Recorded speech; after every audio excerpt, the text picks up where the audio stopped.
It's not their consent that matters. It's your consent that matters. Let's talk about it. I've been on a little bit of a dark romance journey, and I finished Haunting Adeline in a day. Yeah, I ate this book up. Okay. I made the absolute diabolical mistake of going onto Threads and discussing this book, and the reactions that I received, wow, just wow. I received a whole bunch of comments, basically all within the ballpark of this book is dangerous and all books like this are dangerous because there's a lack of consent. And if you enjoy this work, there's something wrong with you too. And he's a rapist and this, that, and the other thing, right? And this really had me thinking a lot about dark romance and consent.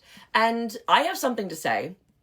And I think that this might be the missing component to these conversations. When we engage in a text like Haunting Adeline, or really any piece of media, there are two different kinds of consent operating simultaneously. The character's consent, or lack thereof, and then the consent of the reader who is engaging in the text. I noticed that a lot of people try to collapse these two ideas together, and they are philosophically very different. When someone picks up a work like Haunting Adeline and they understand that there's going to be non-con or dub-con, coercion, violence, obsession, really bad MMCs, they're essentially saying that they consent to engage with this material. That consent does not necessarily mean that they endorse these actions in real life. They're interacting with them in a fictional space. That's like saying that if you watch Saw, you must condone torture. That just doesn't make any sense. The audience consents to experience this story. And I've said this before and I'll say it again, fiction also operates as a safe space to explore all kinds of things that you wouldn't want to necessarily experience in real life. You know, maybe readers want to experience obsession